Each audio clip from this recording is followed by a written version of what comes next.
All set, bud. Well, good evening, everybody. Welcome to Turning Point, the conversation. My name is Jason Frazer.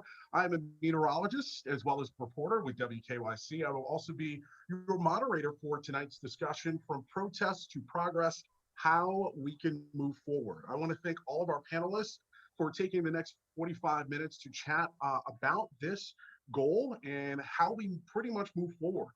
We know that this is a very complex issue around social justice, and we hope that tonight's conversation can really be a starting point for more in-depth discussion and finding some solutions in how to move forward. And with that, I'm going to ask our panelists to take 20 seconds to introduce themselves.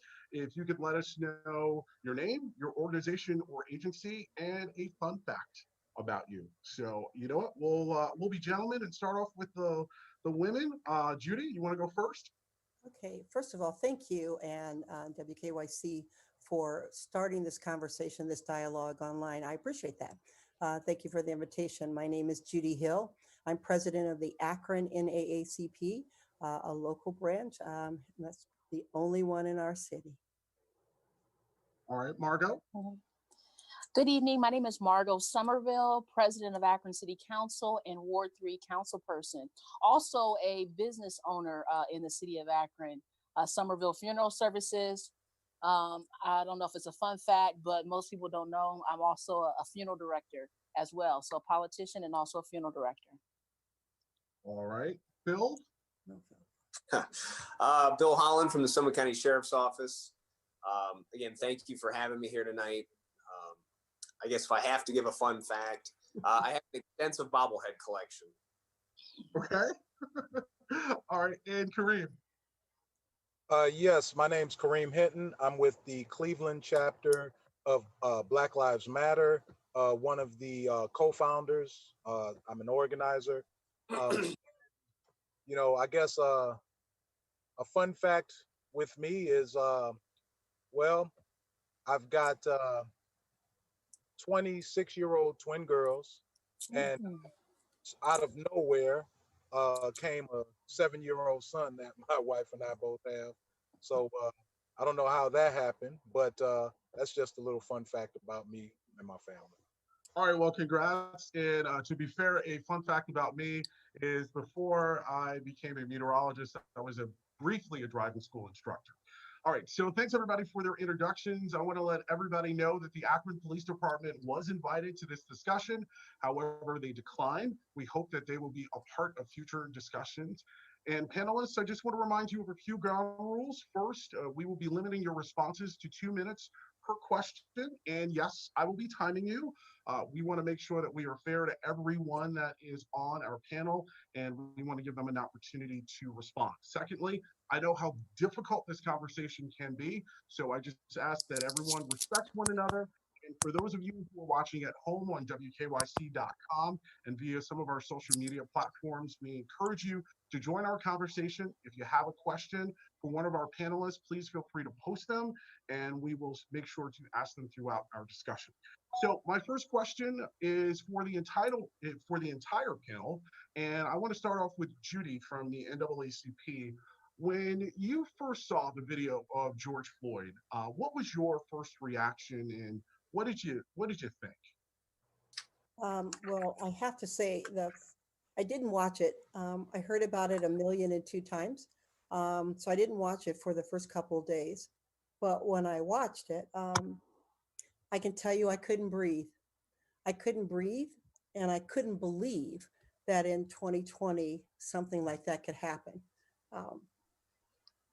For someone to take a life, knowing that they were being videotaped, it bothered me.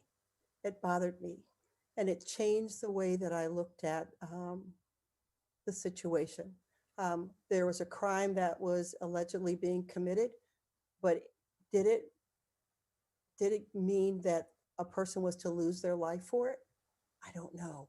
I can't say that. I wasn't there, but I can tell you that moment changed a lot in our community and the way that I feel about some issues. It's time for us to do more.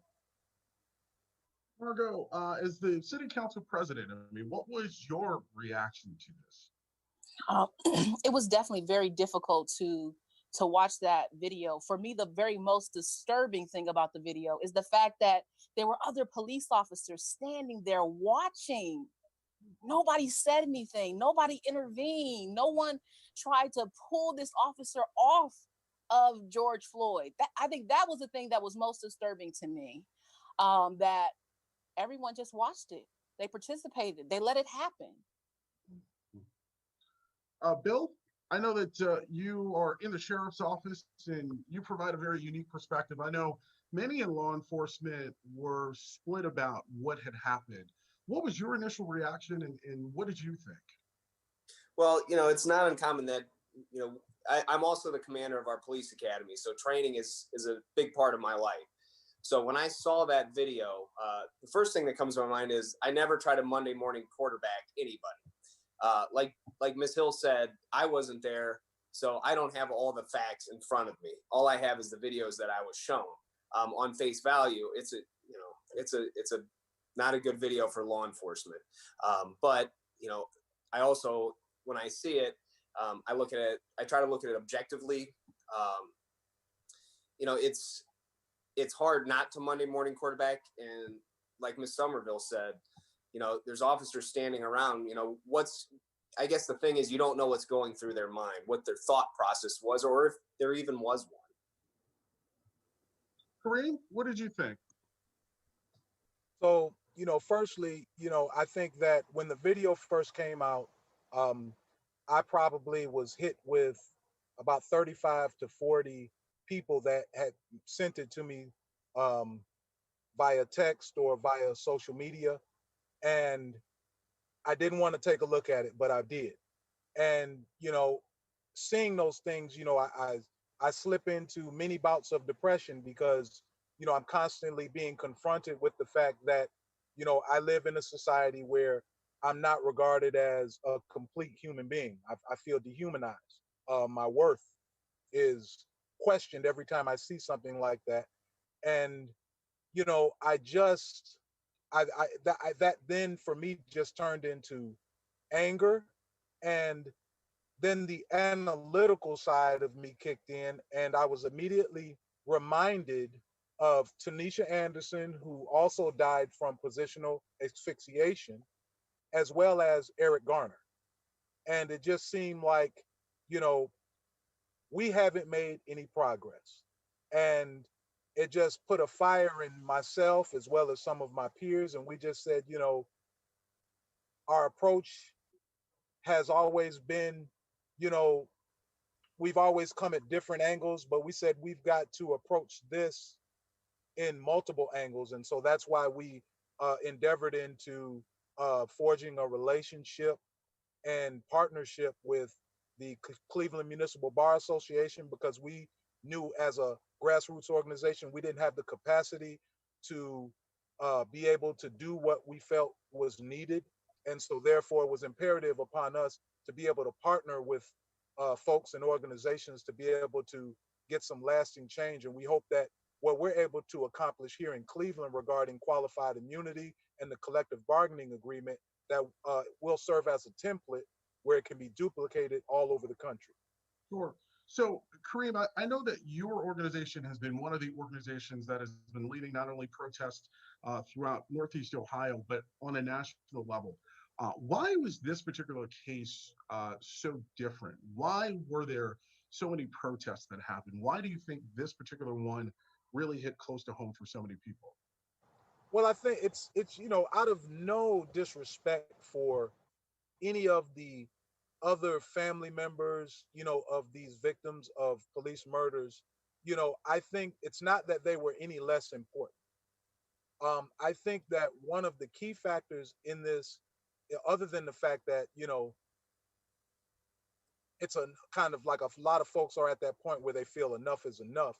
I really feel that folks were forced to look at it and they did not have the usual distractions. COVID-19 did this, in my opinion, because a lot of folks aren't working or they're working remotely. So they don't have the distractions that perhaps they have, and which allowed them to become preoccupied. So you see something and then immediately you've got your boss breathing down your neck, or you've got to get your kids to soccer practice. Those things were not going down.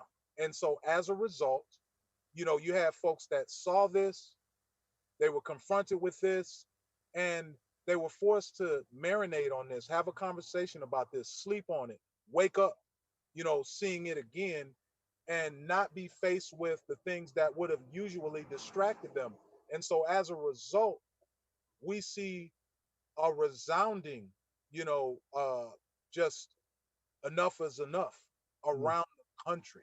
And, it's, I say this and then I'll yield my time, but I'll say this right here that I'm proud of you, just so that you know. so folks, that condemn a lot of the things that they've seen around this country, what they really need to understand that people do not riot or cause the property damage that they have seen when everything is okay. So if they've been treated humanely, if people are treated with dignity and fairness in a society, they don't do those things. So they can blame provocateurs all they want, but those things don't happen when people are treated humanely. Gotcha. All right, I got to interject there. So, Bill, do you feel that for law enforcement, this particular case was different, and do you feel like this is somehow a turning point in law enforcement? Well, it is, and and unfortunately, what I've seen is it kind of is divides people. What I'd like to see is everybody to kind of come together. This officer deserves his day in court like anybody else. If it's found that he's done the wrong thing, I can't get behind somebody who does the wrong thing. There's thousands and thousands of people that decide to put this badge on every day. Unfortunately, some people get in this line of work for the wrong reason. Some get in for the right reason, and it just at some point it takes a turn for the worse.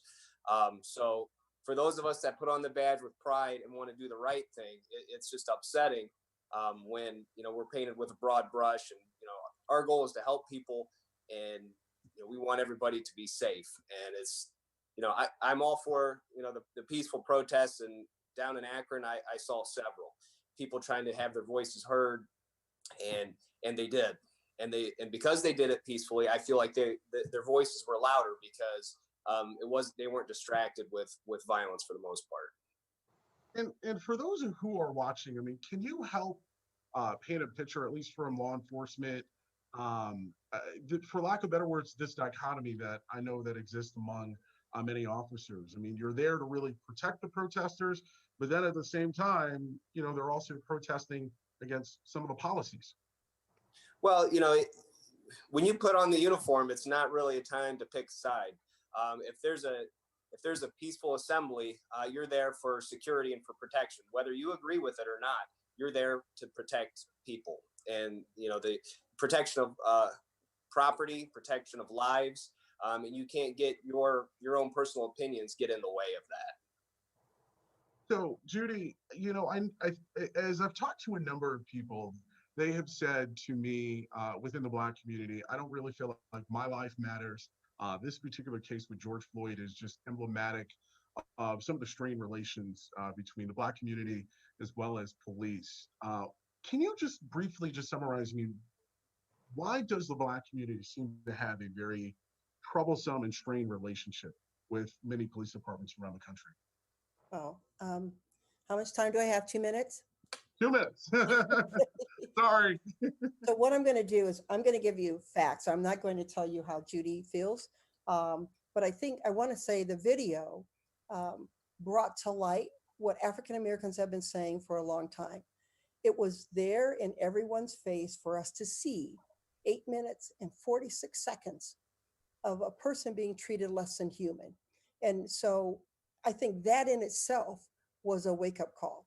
But some of the reasons why African Americans have a distrust, officers stop, and I'm going to give you quotes from a toolkit. It's called Fair, Safe, and Effective Community Policing.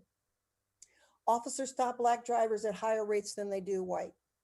Officers ticket, search, and arrest Black and Latino drivers more than they do white drivers. When searching Black and Latino drivers, officers have less evidence than when searching white drivers and are less likely to find contraband. Officers are almost 3 times more likely to search Black and Latino drivers than they are white drivers. Officers are almost 4 times more likely than white people to be arrested for marijuana. I mean, the list goes on and on and on. You cannot find too many African Americans in this country who have not been stopped, searched, or made to feel less than, especially our African American males. And so it's not what people perceive; it's a reality. What's interesting is listening to or watching some of the videos and watching how people are treated, how African Americans are treated when they're stopped by police and when whites are stopped by police officers. You can see visibly differences. And I think the issue that occurred with George Floyd was a perfect example, unfortunately, of what I'm referring to. There was a video, and I gotta cut you off. I'm sorry, Jenny. Okay, I'll talk about it later. That's okay. Sorry. Margo, do you want to add anything? Absolutely. I just kind of want to piggyback on what Miss Judy Hill said. I mean, it's very clear. African American communities, they're over policed and over profiled. End of the day, that's just what it is. And we also see a high number of high profile instances where police brutality in the African American communities and how that actually leads to murder, to death. So again, that plays into making sure that African American males are afraid. And I think another big issue is that we don't have enough police officers who look like the African American community. That's a big issue as well. I think if our police forces across the country were more representative of communities and we had more minorities, that would also be a game changer to making sure that African Americans would feel more safe and had a better relationship with police and communities. So, Bill, I'm going to allow you to respond. There's been a lot said about statistics and whatnot. How do you respond? I'm not going to refute their statistics, but statistics are what they are. And when you pull videos, I could pull videos of Caucasians, Asians that were treated unfairly by the police, and I'm not discrediting anything Ms. Hill or Ms. Somerville are saying. And I agree wholeheartedly with Ms. Somerville as far as recruiting minorities, and that's been a big focus of ours and I can get into that later, of ours over the past couple of years. But if there are bad relations between law enforcement and a certain community, that bad relationship didn't start overnight, and it's not going to be fixed overnight. It's going to take time, and it's going to take conversations and mutual respect by both parties. All right, so Dave DiNatale, you may be wondering who that person is towards the bottom of your screen there that's waving. Dave is my colleague, and he's been keeping a watchful eye on social media. So if you are watching us via WKYC.com or some of our other social media platforms, you can feel free to join in the conversation and leave a question for one of our panelists. So Dave, has anybody left a question that we want to ask our panel? Yeah, as a matter of fact, this first one, Jason, is really for anybody on the panel. You are all prominent Summit County leaders. What can you do and what will you do to bring Akron and Summit County closer as a community and make it more inclusive and collaborative? Who wants to go first? Oh, I can. I can tell you that the Akron NAACP has done a variety of things. One of the things I firmly believe we need to do is to get everybody out to vote. If you don't like what you see, then we have to make a change. And so we have started a campaign called Akron Votes 2020. And the goal is to bring a lot of groups together, collaborating with groups who all have the same goal in mind, getting out the vote. I'm not telling people who to vote for or how to vote. I'm just saying we need to make sure that we have individuals registered, educated, and out there ready to vote. So that's one thing. The other thing I believe that's important is that we need to, and Margo and I had this conversation not long ago, we need to be more present at city council, at county council, and make sure that they understand that we are watching and aware of what's going on. Because I think so long we've allowed legislation to happen to us as opposed to being integral parts of it. And then we can communicate it more effectively. And so those are two areas that I believe are very, very important. A, are getting people out to vote. B, being more present so that we can be more aware and be a part of the decision-making process. Kareem, we haven't heard from you in a bit. You want to address the question? Sure. So I'm from, I guess a more evolved, train of thought. And so I definitely believe that voting, is key, but I believe in weaponizing voting. And so what I mean by that is I believe in being very specific about who to vote for. I believe in being very specific on why. But why I believe in helping to draft, taking something out of the page book of ALEC and actually drafting legislation, giving it to our legislators and saying, look, in case you don't know how to do it, here's how it's done. This is what we want you to do. And if you can't do, and just sign your name on it, if nothing else. But while I'm also about voting, I'm about, contributing to policy and legislation. I cannot and will not deny or discount the importance of direct action. So for me, it's more than just showing up to a city council meeting. I'm going to show up there and I'm showing up there to observe, but then if necessary, I'm there to disrupt. I'm there because we can no longer go on with business as usual. Because the reason that we're here right now, in the past, we've had nonviolent direct action, we've had disruptions that happened around the country that resulted in the Kerner Commission and a lot of things that happened as a result, of the widespread violence that happened, because that was a community voice that was otherwise being unheard, but they were being heard once property became damaged.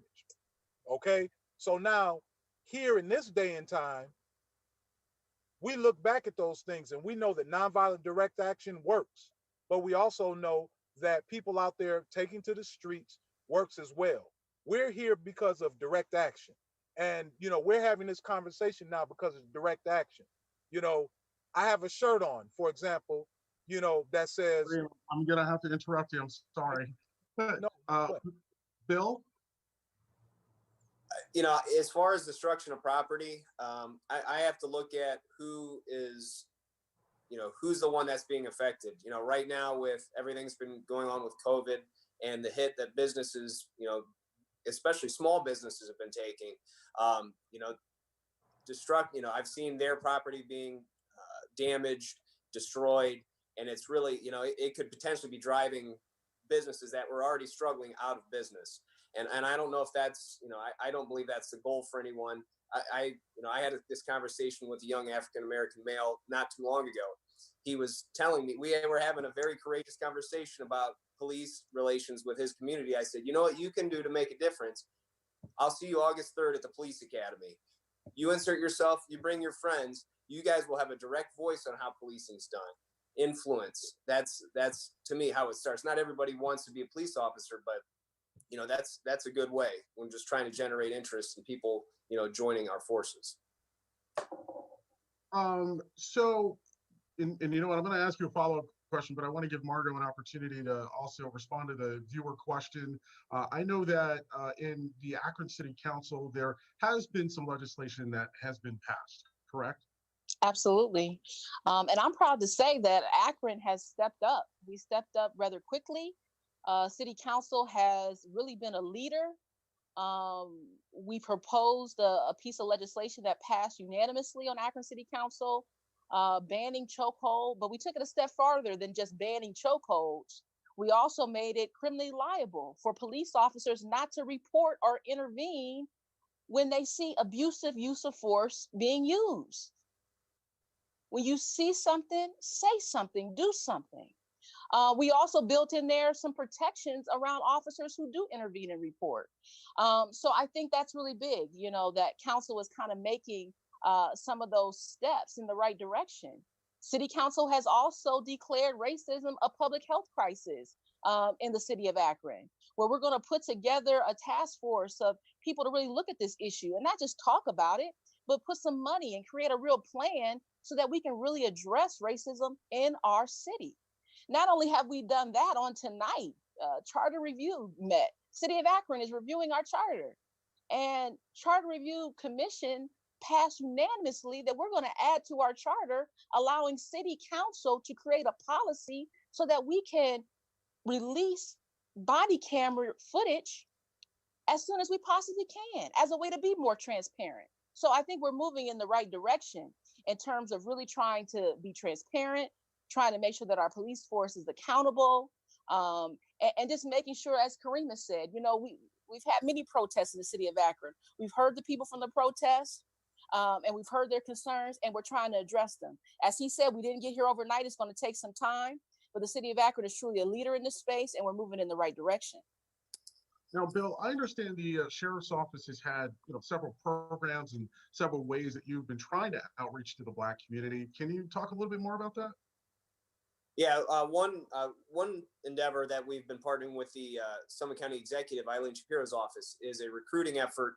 One of the hurdles that we were seeing people getting into government employment, more specifically law enforcement, was the cost of the police academy or cost of the training. And with the Department of Job and Family Services, we came up with a scholarship program that covers the cost of the training, uniforms, everything, just to remove that barrier. Because, I, along with some of my colleagues, were going out and saying, hey, why are you underrepresented? Why wouldn't you go to the police academy? Why wouldn't you seek government employment? And they said, well, I'm trying to make ends meet. I don't have this money sitting around, which, many people don't. But this way, we're getting people that not normally would be able to because of a financial barrier. We're able to get them in. So that, along, we had the jail oversight commission that was put together a few years ago. We added over 350 cameras at the Summit County Jail, again, for transparency, things of that nature, suggestions that were made, and were very good ideas. And we really appreciate that. We're always open for good suggestions, things that we can make things better. So in moving this conversation along, because again, the purpose of this was really talking about how to move forward from this point. And I want to bring in Judy again from the NAACP. If you could wave a magic wand, what would you change within not only the local police department, but also the local sheriff's department? And what do you think is basically the impediment to this happening? Oh, you got to unmute yourself. Sorry, there you go. Yeah. There are a couple things I think could occur. One, I believe, I appreciate Bill sharing with us about the recruitment process they were going through. NAACP was not made aware of that recruitment. We know the city did a good job of recruiting, providing financial support. But if you're looking for minority recruits, then go to the minority community. That's one. Two, I think one of the things that we could also do is to open up those lines of communication in a different kind of way.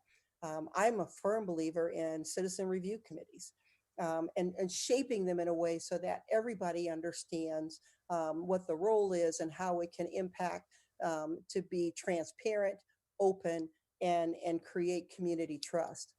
And another thing, I also think that community policing for some reason has taken on a negative connotation. Community policing can be a very valuable tool. As an educator, I think a police officer is kind of like assistant principals. All they see is the negative. If that's all you're looking for, that's all you're going to see. But real community policing, in my mind, means that those officers that are assigned to an area, they're assigned to that area not just to fight crime, but also to build bridges. And if you do both of those, you can help solve and create a better atmosphere in each one of those neighborhoods.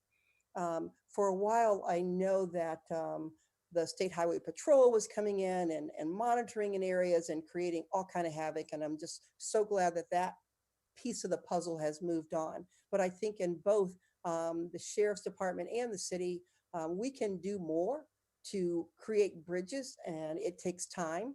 And I like what Bill said earlier. It has to be about mutual respect on both parties. Because if police officers come in and make people feel respected, they'll get respect. Kareem, if you had a magic wand, what would you change?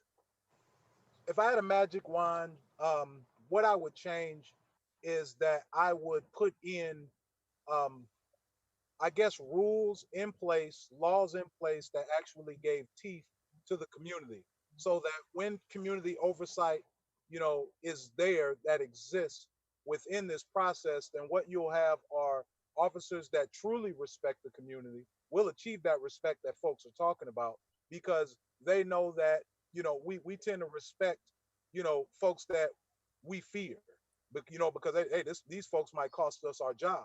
But at this point, that's not the case. They will tend to respect the folks that they regard as having some type of power or authority, because right now we're being shown that we're not respected as human beings. Um, I think that I don't necessarily think the magic wand is necessarily bringing in diversity, because now while I am for that, diversity means, okay, we're going to bring in a bunch of minorities, but to change things, well, that's putting the onus on people that didn't create the racism to begin with. The same thing that we're seeing in society. So much onus is it's being placed on minorities, people of color, to combat racism. Well, the thing is, we didn't create it. And so I really want to make that point. And with regard to something I said earlier, I don't want people to think that I am condoning violence. I'm not. It's a way in which people are expressing themselves because they're otherwise not being heard. And they're damaging property, not people. So I just really want to put that out there. I'm not condoning it, but I'm not condemning it as well, because folks are collectively grieving and they're collectively angry. Bill, your response to some of the suggestions that were made? Well, it's almost like Judy and I got together and discussed this beforehand, but I like what she said, as far as, one of the things that we really hammer home at the beginning of the academy is, you came in here to be law enforcement officers, but such a small piece of what you are going to do is enforce the laws. You work for the people. You go out there, you deal with the public, you're there to provide services, whether it's to give someone directions, whether it's to lend an ear, whatever it is, you're out there, in a service-oriented industry, not necessarily just to enforce every infraction that you see. And it's forging those relationships. It's getting out of your car. It's talking to people when you see them walking around, to humanize the job. So they just don't see a badge. They see the person behind the badge and say, hey, and word travels fast. Just as it does negatively, it does positively. I've seen it myself. Hey, I've seen Officer Smith. He's really cool. He's just a normal guy. And, they'll start going to, him with more information, like Judy said. Those things are so important. And, the old ways of thinking, that we've seen in the past, those have to go away. And if I had a magic wand, it would be to get rid of everybody's preconceived notions on both sides of the coin. Let's start fresh, treat everybody with respect, and, build some relationships. I think that's going to go a long way. Dave, I want to bring you in. I know that we have several people who have been commenting online. What do they want to know? Well, first question we'll get here for Bill. As far as what you guys do in Summit County, what policies and training do you have to de-escalate situations when called upon? Well, de-escalation tools, that's one of the most important tools on your tool belt. If you're good using your communication and your verbal skills, you might not ever have to go physical. There's times you can't talk your way out of a situation. But again, treating people with respect. If you want respect, you have to give respect. And if you treat people with respect and use empathy and use your de-escalation techniques, it's amazing. So we've got crisis intervention team training, that's a 40-hour block. We've got community diversity training, that's a 16-hour block. There's several blocks from before they even start with our agency, as once they get on. The crisis intervention team, like I mentioned, is a 40-hour block. It's all about de-escalation. And I know Akron Police Department and Summit County Sheriff's Office, we have, in the state, some of the highest percentage of trained officers in that course. And that, it deals heavily with the mental health population as well. But, you can use those techniques in any aspect of the job. Dave, any more? Also, this is for anybody on the panel, and this is Jason and I would love to hear this. What's been the impact of the media in kind of fueling all of this positively, but unfortunately negatively? And somebody gave me the example like the TV show Cops. Margo, why don't you take that?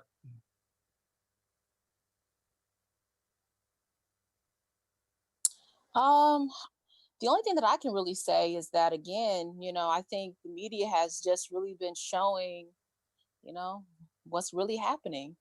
Um, just like, the video that showed what actually happened to George Floyd. All of this is just being put on display, for all of us to really witness, what's happening really across the country, and how important it is for all of us to be engaged, how important it is for all of us to be involved, how important it is for all of us to vote. And so I think the media has just really kind of just put that on display for us. We think that, yes, we've come, a long way, but yet we have a long way yet to go. And there's still a lot of things that, we need to address and we need to talk about. And some of those things that we need to talk about are not always the easiest conversations to have, but they're very necessary. Like this one. Exactly. Judy, do you want to chime in? I do. I sometimes the wording that we use, I think, sets a different tone. I don't think the media is fueling. I think it's providing information. And I don't think in years past, we all were able to receive the information in real time. I think what the media has done is helped the rest of the world see what's going on and how real the situation has been for African Americans, and to get engaged. And it helps those of us on the ground. It helps the Kareem Hittens who are out there marching and protesting on a daily basis understand that this is an international movement. I don't ever want anybody to forget that. Internationally, people are getting engaged because they're sick and tired of being sick and tired. My husband says I say that all the time. I'm sorry. But it's the truth. It's once when we get that mad or that upset, I'm sorry that buildings sometimes get destroyed. I am sorry that somebody's property may not survive or their business. I am sorry about that. But a man lost his life in front of millions of people in 8 minutes and 46 seconds. And so I can't compromise. I cannot in my mind even talk about the differences there. And so I do. I think there's so much that the media has done to connect us and share the pain. And I need us to stay in the pain because it's in the pain that change occurs, and then to help us to move forward. And so even with today's conversation, we are moving the needle. And it's a sad time, but it's also an exciting time. Kareem, I see you shaking your head there. You want to chime in? Well, no, I just love what Miss Hill had to say. She was definitely, on point as far as I'm concerned. Um, but what I would like to say about the media is just that, you know, I think that right now I've seen something in the media that, to this degree, I haven't seen in over 5 years of activism, and that is that before, there was this effort to just get, the polarizing stuff, the stuff that was, going to get the clicks, the stuff that was going to get the views, and instead what I'm seeing is that folks from the media are reaching out and they're actually giving true and real context. And it seems as if that they have a goal of actually being responsible journalists and getting the truth out and actually um, maybe making a difference. And I haven't seen it to this degree since I've started. Like, yeah, they wanted to tell a story, but I always felt like it was just to be the first or or just to tell a story that's very relevant. And instead now what I'm feeling from many that I've dealt with, and what I get the vibe from watching certain things on social media and in the news, is that they're really trying to give a good historical perspective of what's going on, because we're living in history right now. And so I'm thankful for a lot of what I'm seeing in the media. Bill, do you want to chime in? I do. I've heard the word. I've been our spokesperson for several years now. So, I see the media as a key piece to this whole puzzle. And the word transparency has been used several times, and I'm right there with everybody. Transparency is very important because if you tell a story and you leave a piece out and say, well, I can't talk about that, it leaves suspicion. It lets people fill in the blanks with their imagination. So, transparency is important. Now, when you talk about videos and things, on the media, they show maybe a body cam footage or a dash cam video. You're seeing, just a small snippet of that video. You don't see what led up to that video necessarily or what happened after the video. Now, we've thrown statistics around during our time here today. Don't lose fact that these people we're talking about have a right to due process and they go through court. So if they are falsely accused or, there's an illegal search going on, they'll have due process, and that should come out in the justice system, which comes back to what other people talking about as far as, going out there and voting for your prosecutor, your sheriff, things like that.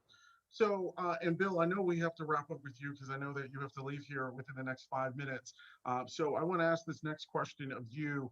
What are some best practices that you have seen in some other departments, either statewide or even nationally, that you would love to see adopted here to improve relations with the Black community as well as police? Is there one or two things that you're like, you know what, I'd love to honestly see that here and it hasn't happened yet?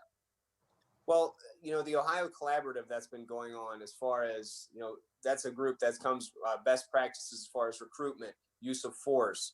It's a group of highly trained individuals, people from the community that have gotten together and come up with these best practices. And, your agency can go through that and become, certified in these different areas. I think that's been a good thing. I talked earlier about the Jail Oversight Commission.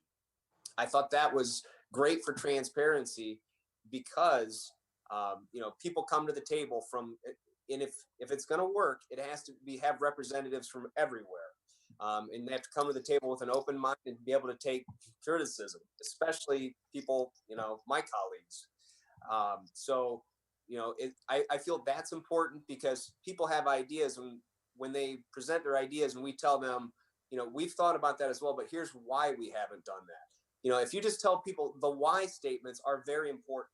When someone says, well, why don't you do this? If you take a minute to explain, well, here's why we haven't done that or why we have not been able to do that versus, we're the police, let us do our job. That, it all comes down to communication, just communication and mutual understanding of one another. I think those are very important. But I guess, is there one other thing that you're like, I would love to see here that either we're talking about or that, maybe something that we will be seeing in the future? Conversations just like this, I think, are important. Just keeping the lines of communication open. Unfortunately, what you've seen, what you see over the year is things will happen and everybody is very interested and very engaged for a time period. And then it kind of wanes a little bit. And then there's a new conversation. We just have to keep this conversation going and keep an open dialogue. And I think that's going to be important. Margo, are there some best practices that you've seen in other communities or whether it's local, state, nationally, that you would like to see implemented here?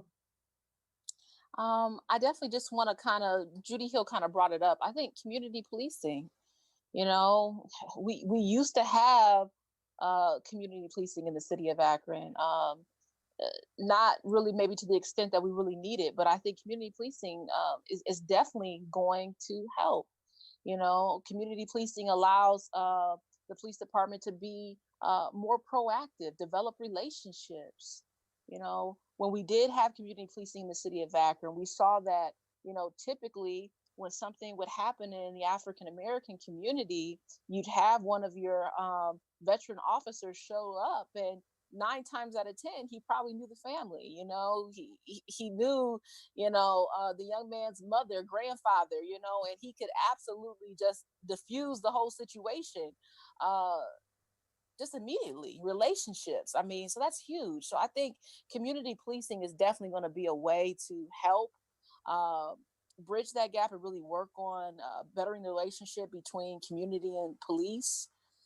Again, we're trying to do all that we can in the city of Akron to make sure that we're holding our police officers accountable, and we're making sure that transparency is happening. That's why we're fighting to make sure that, body cam footage is released. Hey, we want to put it out there, so that way people can see exactly what did happen. We're not going to hide anything about it.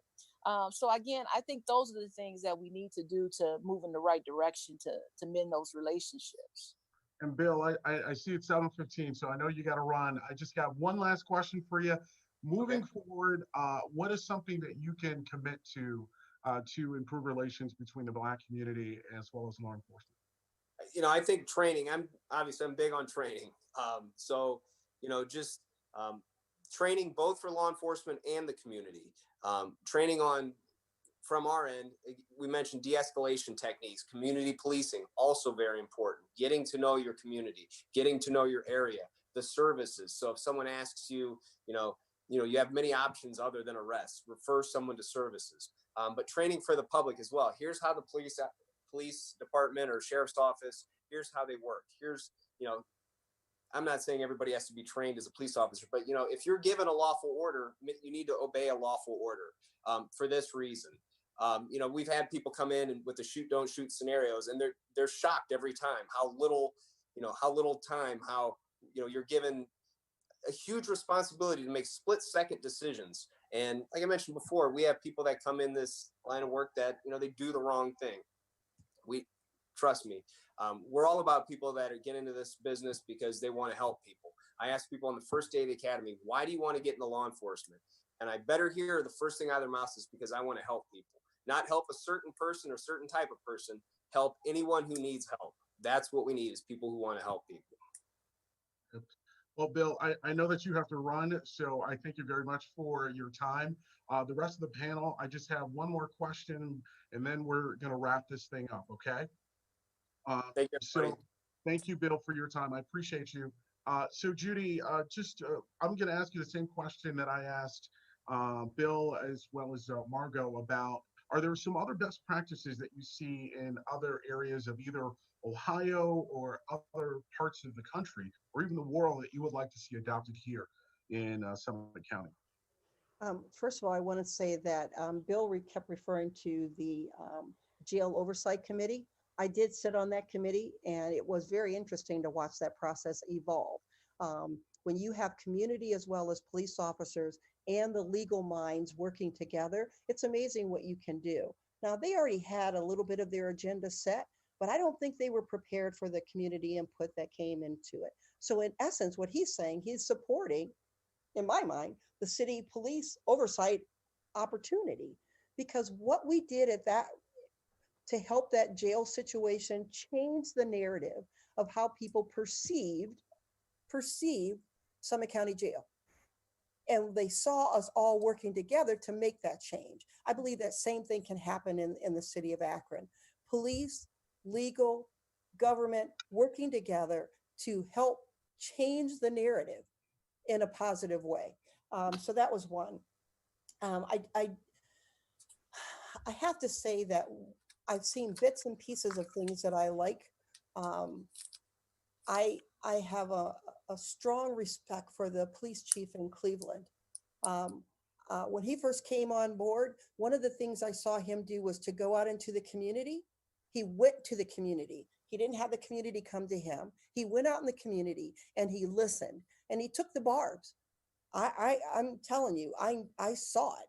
I was impressed with that because it says I want to hear. I don't want to tell you what I think is going on. I want to hear. And then from that, he started to build some coalitions and to build some opportunities. It wasn't easy and it's still not easy, but I think there's some honesty there and people felt a better connection. And I'm still watching it from afar. And I think that's something that we can do in Akron. Building true relationships. I don't want people to tell me what they think I want to hear. I want you to talk about the real issues and how we can make it better. I don't want to hear that people are trained to do something. Heck, I know that. My daughter, I don't want to say that. Sorry, she'll get mad at me. My daughter is trained to clean her house. But bottom line, people don't do it. And so if it's something that's measured, then it can be added to a plan and people will take it more seriously. Kareem, so the final question is about best practices that you've seen in other departments, either locally or nationally, that you would like to see implemented here in Northeast Ohio. So I mean, there's so much to add to that, but one of the things a simple thing that could just change so much is the liability aspect. If we were able to basically make it mandate that officers have to carry liability insurance, you would see a sweeping change, not only in their practices but the culture. Because what you would have is you would have an insurance agency telling them what best practices are, and they would do those things because it's hitting them in the wallet. And uh, if they don't, then their insurance goes up. And if they don't have insurance, they can't work. And so I think that would be one of the best things that we can do, but also just tackling that collective bargaining agreement and qualified immunity. The insurance part deals with the qualified immunity aspect, but just tackling the collective bargaining agreement where we can deal with binding arbitration so that arbitrators, are not given the ability to just let cops off and let them continue to work and endanger the community when they've already proven to be a danger. So that's it. So yeah, so we have about 8 minutes left in this call. I want to ask you the same question that I asked Bill, which is, moving forward, what are you committed to doing to improve relations between both the Black community as well as law enforcement? I'm going to give everybody 60 seconds to answer that question.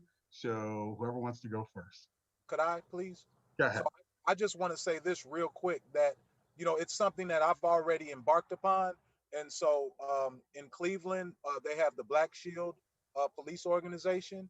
And so I've been, in talks with them. And every time that I get to put them into the equation, I do, because their existence shows that the fact that they exist shows that there's an aspect of police culture that needs to be addressed, that there is racism that exists. That's why they exist. And so if it exists for them, then of course it exists for us as the people that are subjected to, their sphere of influence. So, I've been injecting them into the equation as much as I can.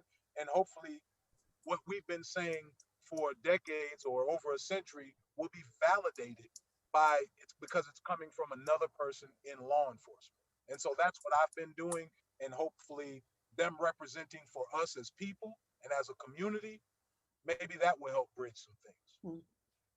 Margo, what are you going to commit to improving relations between the police as well as the Black community moving forward?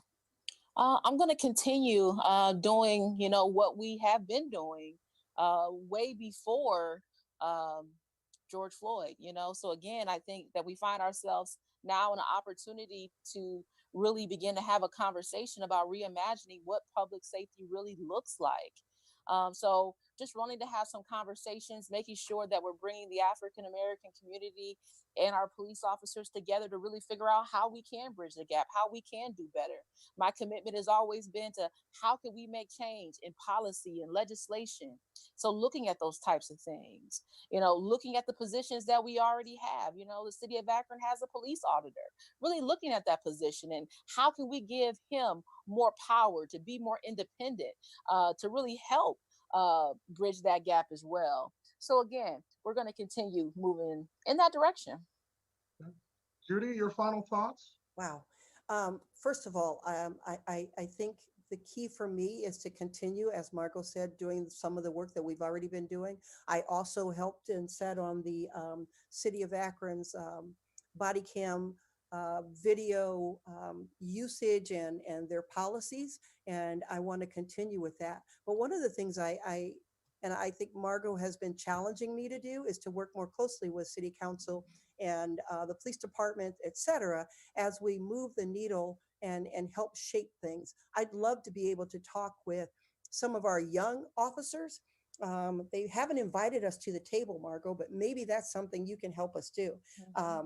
Talk to these young officers, help them understand where our narrative is and the changes that they see, because I think it's going to happen with the newer recruits. I think it's good. The changes has to occur with the younger people, because there are folks who are set in their ways and they don't understand that life and the narrative has changed. And I think with mutual respect, I love that. You mutually respect me, I don't think we'd have any problems. But the problem is, for 8 minutes and 46 seconds, there was no mutual respect. All right, well, thank you very much to all of you for participating. This was, I thought, a very, very, very, very good discussion. I've been getting lots of comments on my page, so I will certainly be responding to folks after this call. I hope that, again, this is really the start of many conversations, not only in the city of Akron, but also in other communities in Northeast Ohio. We are going to do this again. For those of you who are watching the stream, I hope that you will join us tomorrow on TV at 7 o'clock for a special edition of Front Row, where we will continue the conversation and we'll highlight how other parts of Ohio are moving forward. I do know that some of you have asked me why Akron PD was not a part of this conversation. They were extended the invitation, but they did decline. And my hope is that in future conversations, they will be a part of this conversation. So again, thank you again to everyone. Peace. And have a good night. Have a good night. Good night. Good night.